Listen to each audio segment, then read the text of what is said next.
Welcome to Screw the Commute, the entrepreneurial podcast dedicated to getting you out of the car and into the money. With your host, lifelong entrepreneur and multimillionaire, Tom Antion. Hey everybody, it's Tom here with episode 862 of Screw the Commute podcast. Today we're going to talk about the differences between traditional and self-publishing. I have experience in both, and I'll tell you my thoughts on it. So check out greatinternetmarketingtraining.com if you'd like to get in my mentor program. It's the longest running, most unique, and most successful ever in the field of internet and digital marketing. And grab a copy of our automation ebook at screwthecommute.com/automate free. And oh, hey, what's going on right now? If you're listening to this like right now when I release it, screwthecommute.com/BSS is Book Sales School. And you can buy a premium pass and you get a consultation with me and you can have access to all the videos, or you can just join up. I mean, it's almost over. So you want to grab and watch as many free videos as you can, and that's good free training. But if you want to get them all, when you see what's there, hey, boy, it's a cheap price. I think it's either 67 or 97 bucks for $1 million worth of free training. So check it out at screwthecommute.com/BSS if you're listening to this now when I release it. All right, let's get into traditional versus self-publishing. I'm going to do a pro and con thing, except I'm going to start with the cons for each one. So traditional publishing cons. Well, there's a long wait time. When I did my John Wiley book, it was 18 months from the time I submitted the manuscript. So maybe 4 months of writing the manuscript. So it was 22 months from the time I wrote it to the time it came out. And it was an internet book. So some of the things were obsolete before it even came out. So it's a long wait time when you're doing traditional. And you have to write a book proposal. Unless you're some super big celebrity, then you don't have to, but most of us aren't. So you got to write a book proposal. That takes time. And then in today's atmosphere, they nickel and dime you to death. Even back then when I came out with the Ultimate Guide to Electronic Marketing, they charged, they gave me a big advance, luckily at that time. All right. But they nickeled and dimed me to death. They charged me to index the book. They charged me for the graphics that went in the book. So I was like, what? Are you guys kidding me? And the last thing before the pandemic hit, when I was speaking in the author industry, the average advance was $1,500. And so it's just... there's a lot of bad stuff about traditional publishing. Well, let me give you the pros. All right, now, if you hype it up really big, for any of the big publishers that are left, there's a little bit of prestige to it. When I say I had a John Wiley book, well, that kind of carries some weight. It's not that important anymore, but anyway, it's something you can brag about. And they also have distribution. So they got connections with everybody on earth that sells books, so you don't have to worry about that. All you got to do is write, and so that's a good thing. However, when I say all you have to do is write, in both self-publishing and traditional publishing, pros, cons, no matter what, you have to sell the book. You are the one that sells the book.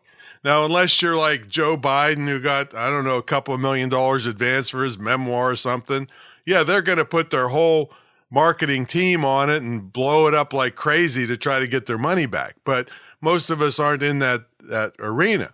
So you have to sell the book no matter whether pro, con, self-publishing, or traditional. Now, if you're really flush with cash and you want a bestseller, well, and you definitely want to get a deal with a major publisher, you can offer to buy 25,000 copies or maybe 15,000 copies and guarantee that you're going to buy them. And then you got a deal. They don't care what you put in the book. If you promise that you're going to buy, or you prove, or you put the money up that you're going to buy a bunch of books. And a little bit of underworld stuff. I kind of knew people that if you had $200,000, you could get a New York Times bestseller. How they did it, I don't want to know. Even if I did know, I ain't telling you about it because it's kind of a little creepy. But anyway, that's traditional publishing. Now, self-publishing, the cons. You're responsible for every piece of ink on every page. Okay, so you have to do it. And the cover design, the interior design, the printing. Even if it's print on demand, you still have to give them the proper files. Editing, typesetting, barcodes, all that kind of stuff. And you either have to store the books in your own facility or home or garage or storage facility, or pay to have somebody else store them and ship them for you. And your cost per book. I forgot to mention this on the traditional publishing. I had to pay it was a $24.9. I don't know. No, it was $19.95. I think cover price on my Ultimate Guidebook. I had to pay $13 a piece at wholesale to buy them for myself. Well, that kills you to be able to make deals with your book. So anyway, your cost per book is way lower and that's one. Let's get into the pros of self-publishing. Number one, I put on my list here, speed. As fast as I can get the thing done, it's in the marketplace. And that means way more profit for a couple reasons.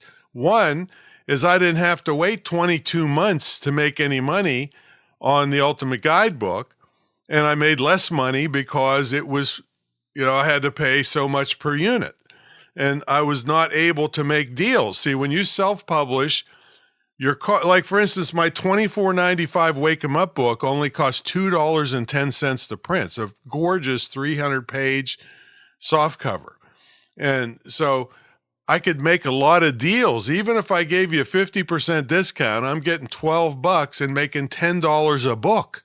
Okay, so you can make all kinds of deals with self-publishing. Now, if you're going to self-publish, I highly, highly suggest you get a copy of the Self-Publishing Manual by Dan Poynter. Now, that's Poynter. Now, he was a good friend of mine, and he was, he had 20 versions of this book out. So get the latest one that you can find. And he's passed away now. We all miss him. But it just lays out everything you need to do to come up with a good quality self-published book and to print it at reasonable prices at professional printers. It tells you how to make the bids, get them to make bids on how much they're going to charge you.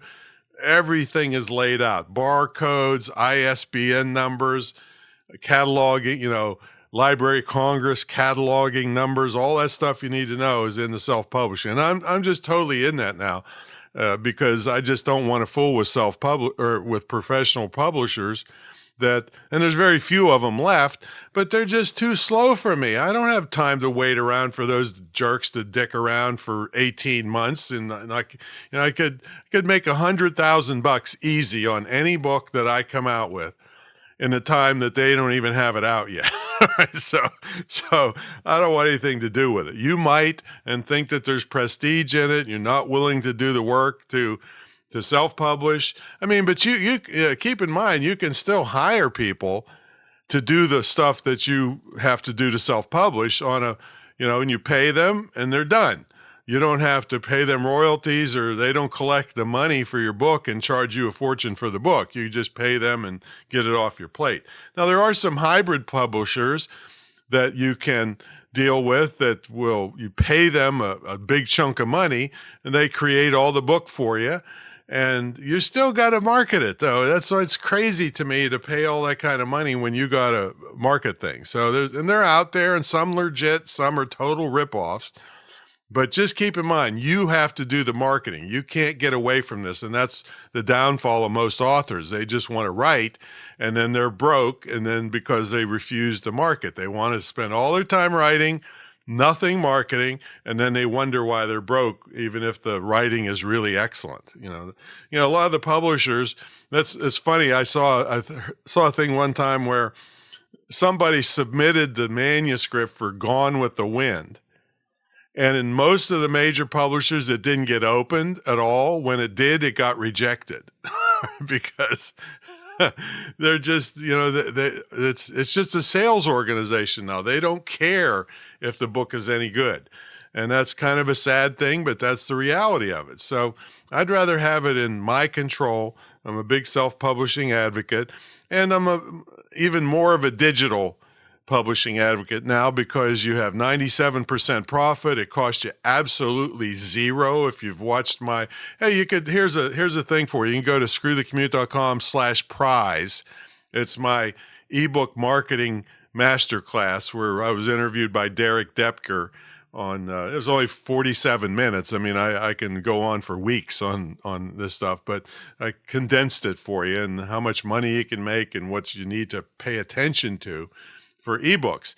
But anyway, a lot of people do want printed books to sell directly to people or to pass out as credibility builders and all that. And I'm all for that too.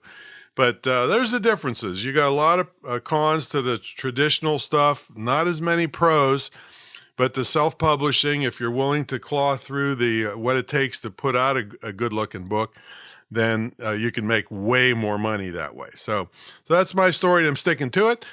Check out greatinternetmarketingtraining.com if you'd like your hand held with one-on-one tutoring from me and my entire staff, where we cut everybody else out and just concentrate on you. Nobody at my level will do that. So good luck trying to find somebody who'll even talk to you. So there you go. Check it out. And can't wait to see what you come up with when you write. Catch you later.